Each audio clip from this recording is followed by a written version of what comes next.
इस करके किला खाली हो। फिर रात के समय में गुरु साहब ने अपने परिवार को लेके आनंदपुर साहब का किला खाली करने का मन बनाया, तैयार किया। बाबा गुरबख्श सिंह जी उत्थे सी जिहड़े उदासी, उन्हां दी ड्यूटी लाई भी गुरु तेग बहादुर साहब की वसाई हुई नगरी है। आनंदगढ़ का जिहड़ा किला है ये गुरु तेग बहादुर साहब का घर है। ਇਹਦੇ ਵਿੱਚ ਹਨੇਰਾ नहीं होना चाहिए, ਉਹਨਾਂ ਦੀ याद ਵਿੱਚ ਇੱਥੇ ਅਣਖ ਦਾ ਦੀਵਾ ਜਗਦਾ रहना चाहिए। ਜੇ ਹੁਣ ਕੋਈ ਕਿਸੇ ਘਰ ਵਿੱਚ ਕੋਈ ਬੰਦਾ ਹੋਵੇਗਾ ਤਾਂ ਇਹਨੂੰ ਦੀਵਾ ਬੱਤੀ ਲਾਏਗਾ ਨਾ। ਹੁਣ ਆਪਾਂ ਆਪਣੇ ਘਰਾਂ ਦੇ ਵਿੱਚੋਂ ਜਦੋਂ ਕਿਸੇ ਜਗ੍ਹਾ ਤੇ ਘੁੰਮਣ ਫਿਰਨ ਵਾਸਤੇ ਜਾਂਦੇ ਆ, ਜਦੋਂ ਆਪਾਂ ਜਿੱਦਾਂ ਲਾ ਕੇ ਜਾਂਦੇ ਆ ਉਹ ਲਾਈਟ ਨਹੀਂ ਜਗਦੀ। ਜੇ ਕੋਈ ਇੱਕ ਬੰਦਾ ਘਰੇ ਛੱਡ ਕੇ ਜਾਈਏ ਤੇ ਸੀਗੇ ਲਾਈਟ ਜਗਣੀ ਚਾਹੀਦੀ ਹੈ, ਤਾਂ ਲਾਈਟ ਹੋਣੀ। इस तरह उस समय बल्ब नहीं होंगे सी, दीवे होया करते थे। बाबा गुरबख्श सिंह जी की ड्यूटी लगी तो महाराज उतों किला खाली करके बाहर चले गए। तो इस तरह जो मुगल फौजा को पता लगे भी गुरु साहब अपने परिवार समेत आनंदगढ़ का किला खाली कर गए, तो गुरु प्यारिओ इन्होंने बिना देरी कीतिया पिछे हमला करने की तैयारी करके पिछा करना शुरू कर। रस्ते दे विच जंग होया, कई सिंह जिहड़े वक्खो वक्खरे जथे बना के जिन्हां दी ड्यूटी लगी सी, उन्होंने मुगलों का सामना करते हुए, बैरियां का सामना करते हुए शहीदियां दे जाम कीते। सरसा नदी के कंढे ते जाके गुरु साहब जी ने रात गुजारी, जिथे बड़ा सख्त पहरा गुरु साहब जी ने बनाया। ਸਿੰਘਾਂ ने एक किले की दीवार की तरह आले दुआले मजबूती के नाल बड़े तैयार होके गुरु के सिंह खड़े। ते सारी रात बीतण तो बाद अमृत वेले गुरु साहब जी ने फिर उत्थे आसा जी की वार का कीर्तन सुनिया, ਸਿੰਘਾਂ तो आसा की वार का कीर्तन करवाया। ते जदों सरसा नदी पार करनी सी, सब तो पहला भाई बचित्र सिंह का जथा पार भेजिया, जिन्हां ने अगे जाके अगों आउण वाली फौज को रोकना सी। गुरु प्यारिओ फिर गुरु साहब के साहबजादे, गुरु के महल, गुरु पातशाह की माता गुजरी जी, गुरु के नाल दे जिहड़े सिंह सी पातशाह दे, उन्हां सिंघां ने सारियां ने सरसा नदी पार की। सरसा नदी का जिहड़ा पानी सी बहुत उछाले मार रहा सी। ते जदों सरसा नदी पार करके बाहरले पासे अगले बन्ने बाहर निकले ते उत्थे फिर की होया, माता गुजरी के जिहड़े छोटे साहबजादे सी वो परिवार नालों विछड़ गए। वो उसे तरह जिहड़ा रस्ता मिलिया परमात्मा का भाड़ा मन के उस पासे वाल नूं तुर पे, पर वो रस्ता गंगू दे पिंड नूं जांदा सी। सो इस करके गुरु कलगीधर पातशाह महाराज जी का परिवार सी जिहड़ा 3 हिस्सिਆਂ ਦੇ ਵਿੱਚ वंडिया गया। जदों गुरु साहब अपने महलों नूं भाई मनी सिंह सारे ਸਿੰਘਾਂ ਨੂੰ ਲੈ के सरसा के कंढे ते पुजे, महाराज ने देखा भी माता गुजरी जी के 2 छोटे साहबजादे दिखाई नहीं दे रहे। गुरु साहब कहते कोई गल नहीं, जो कानपुर का हुक्म होएगा, समा आएगा तो मिल पैणगे। हुण हालात ही इहो जिहे चल रहे हैं। उस समय गुरु साहब ने अपनियां धर्म सुपत्नियां नूं भाई मनी सिंह होरां दे नाल दिल्ली वल नूं ਤੋਰਿਆ कि तुसीं दिल्ली जाओ, उत्थे संगत दे विच जाके रहो, कि जो समा इजाजत देगा फिर असीं तुहानूं सुनेहा दे के बुलावांगे।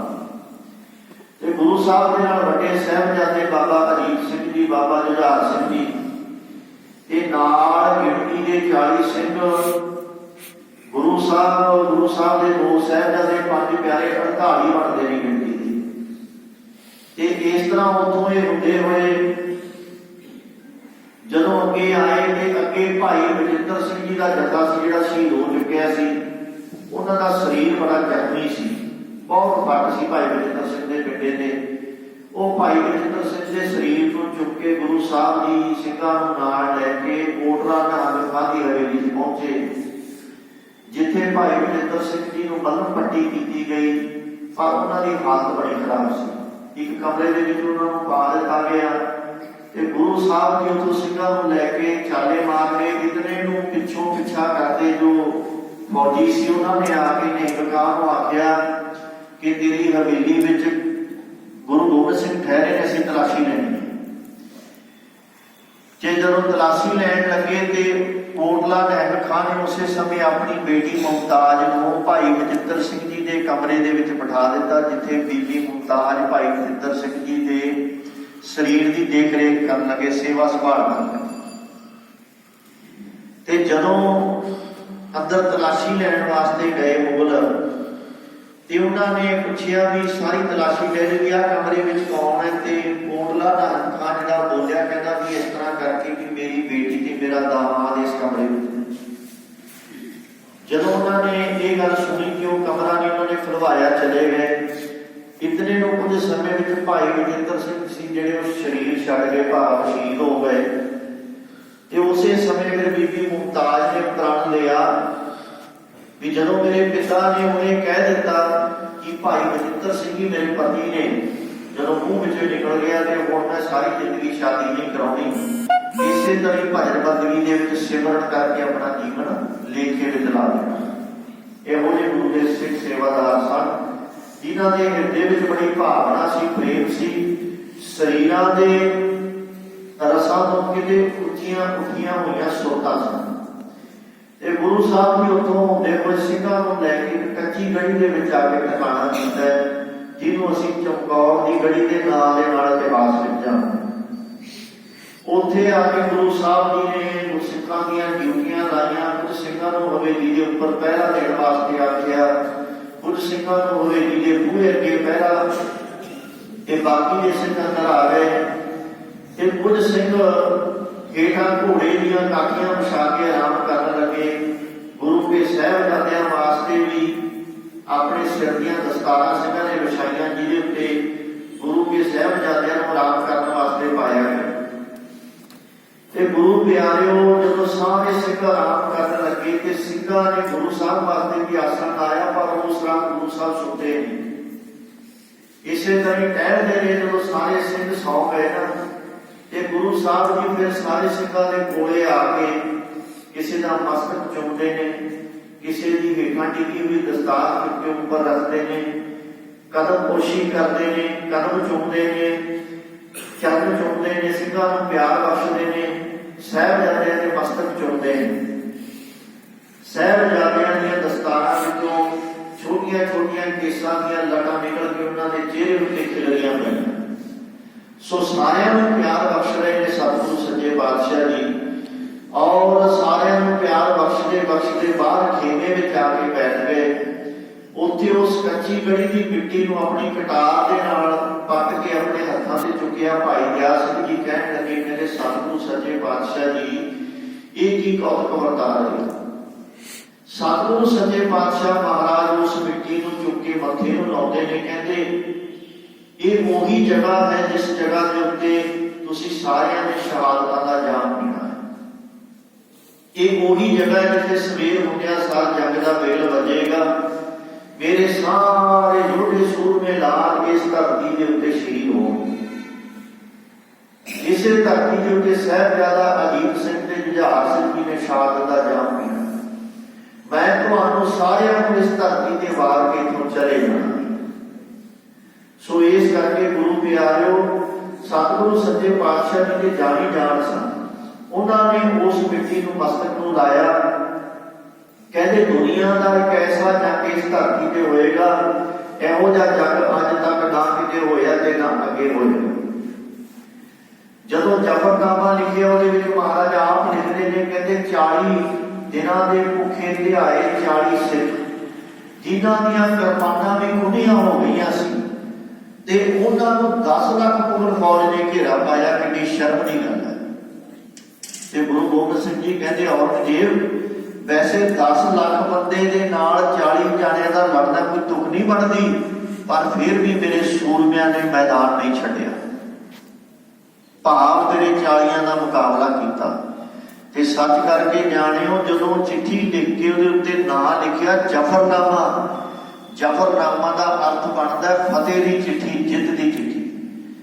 ਜਦੋਂ ਇਹ ਚਿੱਠੀ ਔਰੰਗਜ਼ੇਬ ਕੋਲ ਪਹੁੰਚੀ ਹੈ ਨਾ, ਔਰੰਗਜ਼ੇਬ ਨੇ ਜਦੋਂ ਉਹ ਚਿੱਠੀ ਵੇਖੀ, ਉਹਦੇ ਉੱਤੇ ਉਹਦਾ ਨਾਂ ਪੜਿਆ ਤੇ ਪੜ੍ਹ ਕੇ ਉਸੇ ਸਮੇਂ ਸੁੰਨ ਹੋ ਗਿਆ ਤੇ ਆਪਣੇ ਦਰਬਾਰ ਵਿੱਚ ਬੈਠੇ ਆਪਣੇ ਬੰਦਿਆਂ ਨੂੰ ਕਹਿੰਦਾ ਵੀ ਮੈਂ ਆਪਣੀਆਂ ਫੌਜਾਂ ਦੇ ਨਾਲ ਹਰ ਹੀਲਾ ਵਸੀਲਾ ਵਰਤ ਕੇ ਦੇਖ ਲਿਆ। ਅਨੰਦਪੁਰ ਦਾ ਕਿਲ੍ਹਾ ਵੀ ਖਾਲੀ ਕਰਾਇਆ, ਹਮਲਾ ਵੀ ਕੀਤਾ, ਉਹਦੇ ਬੱਚੇ ਵੀ ਸ਼ਹੀਦ ਕਰਾਏ। सब कुछ हो गया, उनका परिवार भी खेरू खेरू हो गया। पर कमाल की गल है, हले भी वो जी चिट्ठी मैनू भेज रहा उससे लिखता कि फतेहनामा है, जित की चिट्ठी है। जे इन्ना कुछ होने तो बाद भी वो जित की चिट्ठी लिखता तो दुनिया में कोई हराने वाला दर्ज नहीं। ये गल और वजह है, ਉਹਨੂੰ ਨਹੀਂ ਕੋਈ ਹਰਾ ਸਕਦਾ ਜੇ ਇੰਨਾ ਕੁਝ ਹੋਣ ਤੋਂ ਬਾਅਦ ਵੀ ਗੁਰੂ ਗੋਬਿੰਦ ਸਿੰਘ ਫਤਿਹ ਦੀ ਚਿੱਠੀ ਲਿਖਦਾ। ਤੇ ਗੁਰੂ ਪਿਆਰਿਓ, ਜਦੋਂ ਸਵੇਰ ਦਾ ਸੂਰਜ ਚੜ੍ਹਿਆ, ਜੰਗ ਦਾ ਬਿਗਲ ਵੱਜਿਆ ਤਾਂ ਸਾਹਿਬਜ਼ਾਦਾ ਅਜੀਤ ਸਿੰਘ ਜੀ ਦਾ ਜਥਾ ਗੁਰੂ ਸਾਹਿਬ ਤੋਂ ਆਗਿਆ ਲੈ ਕੇ ਜੰਗੇ ਮੈਦਾਨ ਵਿੱਚ ਜਾਂਦਾ ਹੈ। ਸਾਹਿਬਜ਼ਾਦਾ ਅਜੀਤ ਸਿੰਘ ਜੀ ਪੰਜਾਂ ਸਿੰਘਾਂ ਦੇ ਜਥੇ ਸਮੇਤ ਆਪਣੀ ਤੇਗ ਦਾ ਜੌਹਰ ਦਿਖਾਉਂਦੇ ਨੇ। ਹਜ਼ਾਰਾਂ ਮੁਗਲਾਂ ਨੂੰ ਮੌਤ ਦੇ ਘਾਟ ਉਤਾਰਦੇ ਹੋਏ ਸ਼ਹਾਦਤ ਦਾ ਜਾਮ ਪੀਂਦੇ ਨੇ। ਗੁਰੂ ਗੋਬਿੰਦ ਸਿੰਘ ਸਾਹਿਬ ਮਹਾਰਾਜ ਗੜੀ ਦੇ ਉੱਪਰ ਖੜ ਕੇ ਸਾਰਾ ਨਜ਼ਾਰਾ ਦੇਖਦੇ ਨੇ। ਤੇ ਜਦੋਂ ਸਾਹਿਬਜ਼ਾਦਾ ਅਜੀਤ ਸਿੰਘ ਜੀ ਸ਼ਹੀਦ ਹੁੰਦੇ ਨੇ ਤੇ ਗੁਰੂ ਗੋਬਿੰਦ ਸਿੰਘ ਸਾਹਿਬ ਮਹਾਰਾਜ 5 ਜੈਕਾਰੇ ਛੱਡਦੇ ਔਰ ਮੁਗਲ ਫੌਜਾਂ ਮੈਦਾਨ ਵਿੱਚ ਖੜੀਆਂ ਵੇਖ ਰਹੀਆਂ ਵੀ ਕਿਹੋ ਜਿਹਾ ਦਾ ਹਿਰਦਾ ਹੈ। ਇਹਦੀਆਂ ਅੱਖਾਂ ਦੇ ਸਾਹਮਣੇ ਇਹਦਾ ਪੁੱਤਰ ਸ਼ਹੀਦ ਹੋਇਆ ਪਰ ਇਹਦੇ ਤੇ ਇਹਨੇ ਰੋਣਾ ਸੀ, ਬਰਲਾਪ ਕਰਨਾ ਸੀ ਤੇ ਇਹ ਪੂਰੀ ਦਲੇਰੀ ਨਾਲ ਖੜਾ 5 ਜੈਕਾਰੇ ਛੱਡ ਰਿਹਾ। ਜਦੋਂ ਸਾਹਿਬਜ਼ਾਦਾ ਅਜੀਤ ਸਿੰਘ ਦੇ ਸ਼ਹੀਦ ਹੋਣ ਤੋਂ ਬਾਅਦ ਮਹਾਰਾਜ ਛੱਤ ਤੋਂ ਉਤਰ ਕੇ ਹੇਠਾਂ ਗੜੀ ਦੇ ਅੰਦਰ ਆਏ ਜਿੱਥੇ ਸਾਰੇ ਸਿੰਘ ਬੈਠੇ ਸੀ, ਉਦੋਂ ਫਿਰ ਮਹਾਰਾਜ ਨੇ ਆ ਕੇ ਕਿਹਾ ਵੀ ਖਾਲਸਾ ਜੀ ਵਧਾਈ ਹੋਵੇ, ਅੱਜ ਖਾਲਸੇ ਨੇ ਪਹਿਲੀ ਕਿਸ਼ਤ ਮੋੜ ਦਿੱਤੀ ਹੈ। ਭਾਵ ਸਾਹਿਬਜ਼ਾਦਾ ਅਜੀਤ ਸਿੰਘ ਆਪਣੇ ਜਥੇ ਸਮੇਤ ਰਣ ਦੇ ਵਿੱਚ ਸਾਹਮਣੇ ਹੋ ਕੇ ਸ਼ਹੀਦ ਹੋਏ ਨੇ ਤੇ ਉਹਨਾਂ ਨੇ ਆਪਣੇ ਦਾਦੇ ਦੀ ਪਦਵੀ ਲਾ ਰੱਖੀ। ਹੁਣ ਅਗਲਾ ਜਥਾ ਤਿਆਰ ਹੋ ਗਿਆ। ਜਦੋਂ ਇੰਨੀ ਗੱਲ ਆਖੀ, ਸਾਹਿਬਜ਼ਾਦਾ ਜੁਝਾਰ ਸਿੰਘ ਜੀ ਨੇ ਆ ਕੇ ਚਰਨਾਂ 'ਚ ਨਮਸਕਾਰ ਕੀਤੀ, ਮੱਥਾ ਟੇਕਿਆ, ਪਿਤਾ ਜੀ ਕਿਰਪਾ ਕਰੋ ਮੈਨੂੰ ਜੰਗੇ ਮੈਦਾਨ ਵਿੱਚ ਜਾਣ ਦੀ ਇਜਾਜ਼ਤ ਦਿਓ। ਤਾਂ ਸਤਿਗੁਰੂ ਸੱਚੇ ਪਾਤਸ਼ਾਹ ਮਹਾਰਾਜ ਕਹਿੰਦੇ ਸਾਹਿਬਜ਼ਾਦਾ ਜੁਝਾਰ ਸਿੰਘ ਜੀ ਤੁਹਾਨੂੰ ਘੋੜ ਸਵਾਰੀ ਤੇ ਆਉਂਦੀ ਨਹੀਂ। ਕਹਿੰਦੇ ਸਤਿਗੁਰੂ ਸੱਚੇ ਪਾਤਸ਼ਾਹ ਜੀ ਸਾਡਾ ਜਥਾ ਪੈਦਲ ਜਾਵੇਗਾ, ਮੈਂ ਵੀ ਆਪਣੇ ਵੱਡੇ ਵੀਰ ਦੀ ਤਰ੍ਹਾਂ ਜੰਗੇ ਮੈਦਾਨ ਵਿੱਚ ਜੂਝ ਕੇ ਮਾਰਾਂਗਾ। ਇਹ ਗੱਲ ਸੁਣ ਕੇ ਸਤਿਗੁਰੂ ਜੀ ਬੜੇ ਖੁਸ਼ ਹੋਏ। ਸਾਹਿਬਜ਼ਾਦਾ ਜੁਝਾਰ ਸਿੰਘ ਜੀ ਦਾ ਮਸਤਕ ਚੁੰਮਿਆ ਔਰ ਆਪਣੀ ਗਾਤਰੇ ਦੀ ਜਿਹੜੀ ਕਿਰਪਾਨ ਸੀ ਉਹ ਸਾਹਿਬਜ਼ਾਦਾ ਜੁਝਾਰ ਸਿੰਘ ਜੀ ਨੂੰ ਫੜਾਈ ਔਰ ਜੰਗੇ ਮੈਦਾਨ ਵਿੱਚ ਤੋੜਨ ਲੱਗੇ ਤਾਂ ਭਾਈ ਸਾਹਿਬ ਭਾਈ ਦਇਆ ਸਿੰਘ ਜੀ ਅੱਗੇ ਆ ਗਏ, ਹੱਥ ਜੋੜ ਕੇ ਕਹਿਣ ਲੱਗੇ ਸੱਚੇ ਪਾਤਸ਼ਾਹ ਜੀ ਆਪ ਜੀ ਨੂੰ ਅਕਾਲ ਪੁਰਖ ਨੇ 4 ਸਾਹਿਬਜ਼ਾਦੇ ਦਿੱਤੇ ਨੇ। ਮਾਤਾ ਗੁਜਰੀ ਦੇ ਛੋਟੇ ਸਾਹਿਬਜ਼ਾਦਿਆਂ ਦਾ ਇਹੋ ਜਿਹੇ ਹਾਲਾਤਾਂ ਵਿੱਚ ਪਤਾ ਨਹੀਂ ਕਿ ਉਹ ਕਿੱਥੇ ਨੇ, ਹੈਗੇ ਵੀ ਹਨ ਜਾਂ ਨਹੀਂ। ਆਹ 2 ਤੁਹਾਡੇ ਕੋਲ ਸੀ, ਇੱਕ ਵਾਰ ਦਿੱਤਾ, ਇਹਨੂੰ ਰੱਖ ਲਓ ਤਾਂ ਕਿ ਤੁਹਾਡੀ ਅੰਸ ਮੰਛੇ ਸੰਸਾਰ ਵਿੱਚ ਰਹਿ। ਜਦੋਂ ਇੰਨੀ ਗੱਲ ਆਖੀ ਤਾਂ ਗੁਰੂ ਗੋਬਿੰਦ ਸਿੰਘ ਸਾਹਿਬ ਮਹਾਰਾਜ ਮੁਸਕਰਾ ਕੇ ਕਹਿਣ ਲੱਗੇ ਭਾਈ ਸਾਹਿਬ ਭਾਈ ਦਇਆ ਸਿੰਘ ਜੀ ਤੁਹਾਨੂੰ ਇਹ ਗੱਲ ਕਿਹਨੇ ਕਹਿ ਦਿੱਤੀ ਕਿ ਜੇ ਸਾਹਿਬਜ਼ਾਦਾ ਜੁਝਾਰ ਸਿੰਘ ਸ਼ਹੀਦ ਹੋ ਗਿਆ ਤੇ ਮੇਰੀ ਅੰਸ ਮੰਛ ਸੰਸਾਰ ਵਿੱਚੋਂ ਮੁੱਕ ਜਾਏਗੀ। ਜਿਸ ਦਿਨ 1699 ਦੀ ਵਿਸਾਖੀ ਵਾਲੇ ਦਿਨ ਮੈਂ ਅਕਾਲ ਪੁਰਖ ਦੇ ਹੁਕਮ ਦੇ ਨਾਲ ਖਾਲਸਾ ਪੰਥ ਦੀ ਸਾਜਨਾ ਕੀਤੀ ਸੀ ਤੇ ਜਦੋਂ ਖਾਲਸਾ ਪੰਥ ਸਾਜਿਆ ਸੀ, ਖਾਲਸਾ ਸਾਜਿਆ ਸੀ, ਤੁਹਾਡੇ ਯਾਦ ਹੋਵੇਗਾ ਮੈਂ ਖਾਲਸੇ ਨੂੰ ਆਖਿਆ ਸੀ ਕਿ ਅੱਜ ਤੋਂ ਤੁਹਾਡੀ ਧਰਮ ਦੀ ਮਾਤਾ ਮਾਤਾ ਸਾਹਿਬ ਕੌਰ ਹੈ ਤੇ ਤੁਹਾਡੇ ਧਰਮ ਦੇ ਪਿਤਾ ਗੁਰੂ ਗੋਬਿੰਦ ਸਿੰਘ ਸਾਹਿਬ ਤੇ ਤੁਹਾਨੂੰ ਕਿਹਨੇ ਕਹਿ ਦਿੱਤਾ ਮੇਰੇ 4 ਪੁੱਤਰ ਨੇ। ਆਪਾਂ ਅੱਜ ਇਤਿਹਾਸ ਸੁਣਾਉਣ ਵੇਲੇ ਵੀ ਕਈ ਵਾਰ ਕਹਿ ਦਿੰਦੇ ਹਾਂ ਵੀ ਗੁਰੂ ਗੋਬਿੰਦ ਸਿੰਘ ਸਾਹਿਬ ਮਹਾਰਾਜ ਦੇ 4 ਪੁੱਤਰ ਸੀ, 4 ਨਹੀਂ ਪਿਆਰੇ 5 ਸੀ। 4 ਉਹਨਾਂ ਦੇ ਰਕਤ ਵਿੱਚ ਪੁੱਤਰ ਸਨ, 5ਵਾਂ ਉਹਨਾਂ ਦਾ ਦਾਦੀ ਪੁੱਤਰ ਸੀ। 5 ਪੁੱਤਰ ਸਨ, 5 ਸਾਹਿਬਜ਼ਾਦੇ ਸਨ ਗੁਰੂ ਗੋਬਿੰਦ ਸਿੰਘ ਸਾਹਿਬ ਮਹਾਰਾਜ ਜੀ। 5 ਵਿੱਚੋਂ 4 ਵਾਰੇ ਤੇ 5ਵੇਂ ਨੂੰ ਜੁਗੋ ਜੁਗ ਅਟਲ ਰਹਿਣ ਦੀ ਥਾਪਨਾ ਸੀ ਵੀ ਜਿੰਨਾ ਚਿਰ ਸੰਸਾਰ ਰਹੇਗਾ ਗ੍ਰੰਥ ਅਤੇ ਪੰਥ ਦੁਨੀਆ ਵਿੱਚ ਚੜ੍ਹਦੀ ਕਲਾ ਰਹੇ। ਇਹ ਖੇਡ ਰਬਾਬ ਤੋਂ ਸ਼ੁਰੂ ਹੁੰਦੀ ਹੈ ਤੇ ਨਗਾਰੇ ਤੇ ਜਾ ਕੇ ਖਤਮ ਹੁੰਦੀ ਹੈ। ਜਦੋਂ ਰਬਾਬ ਵੱਜੀ ਉਦੋਂ ਵੀ ਢਿੱਡੀ ਪੀੜਾਂ ਪਈਆਂ, ਉਦੋਂ ਵੀ ਗੁਰੂ ਨਾਨਕ ਸਾਹਿਬ ਦੇ ਨਾਲ ਮੱਥਾ ਲਾਇਆ ਜ਼ਾਲਮਾਂ ਨੇ। ਜਦੋਂ ਨਗਾਰਾ ਵੱਜਿਆ ਤੇ ਉਦੋਂ ਵੀ ਜ਼ਾਲਮਾਂ ਨੇ ਮੱਥਾ ਲਾਇਆ। गल सिर्फ विचारधारा की है।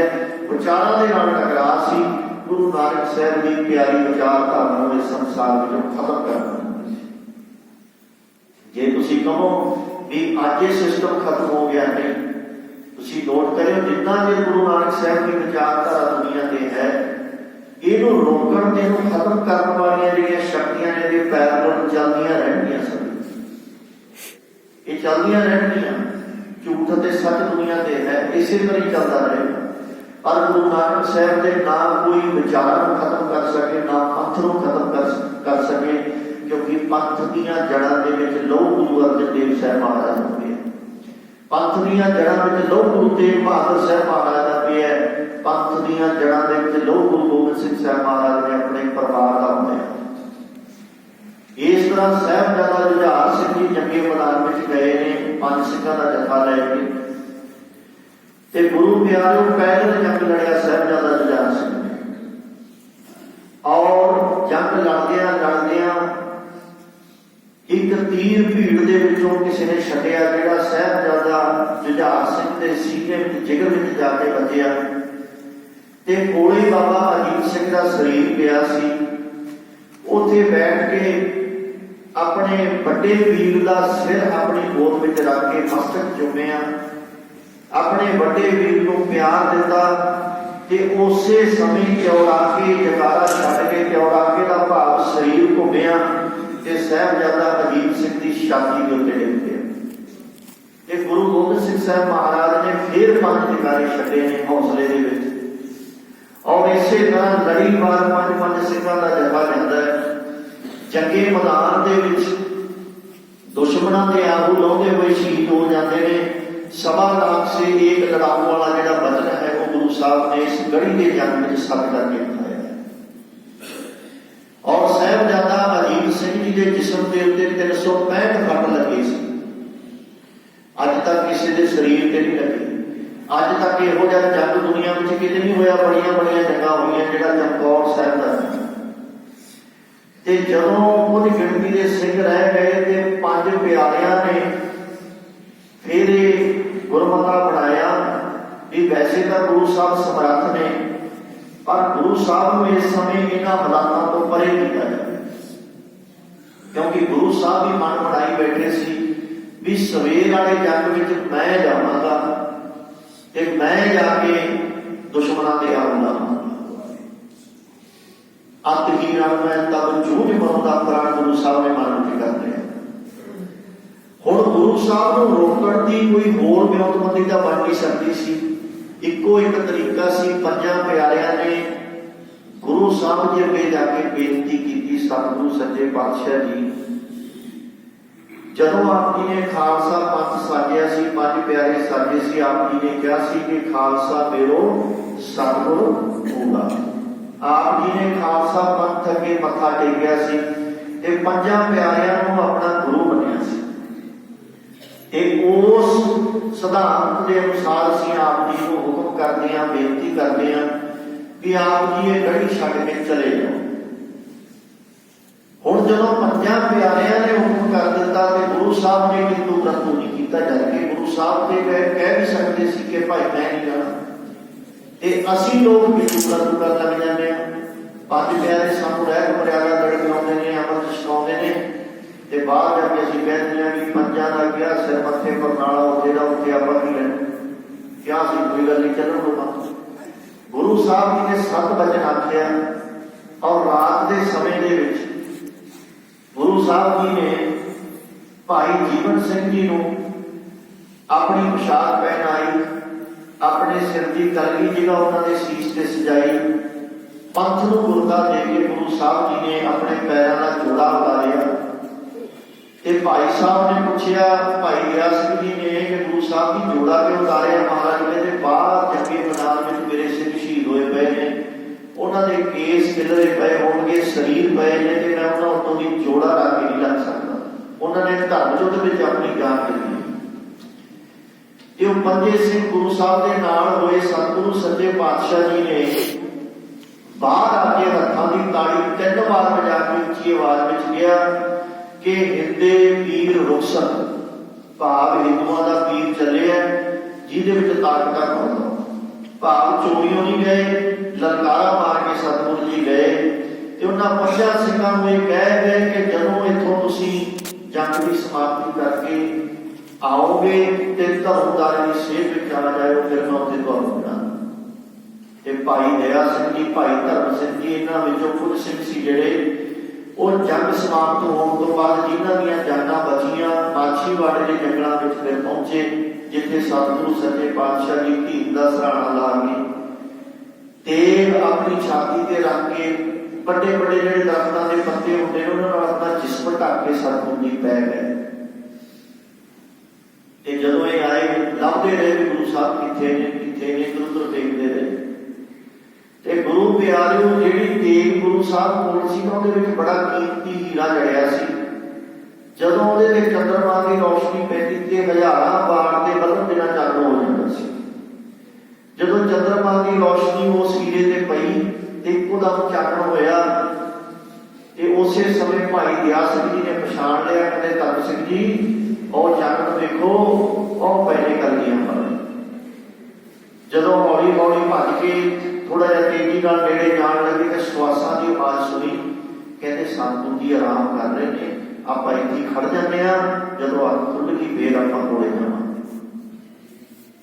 ਜਦੋਂ ਇੰਨੀ ਗੱਲ ਕਰਕੇ ਪਿੱਛੇ ਖੜੇ, ਉਹਨਾਂ ਦੇ ਖੜਨ ਦੀ ਦੇਰ ਸੀ। ਮਹਾਰਾਜ ਕਹਿੰਦੇ ਆ ਜਾਓ ਭਾਈ ਦਇਆ ਸਿੰਘ ਜੀ, ਅਸੀਂ ਸੁਣਦੇ ਨਹੀਂ, ਅਸੀਂ ਜਾਣਦੇ ਹਾਂ।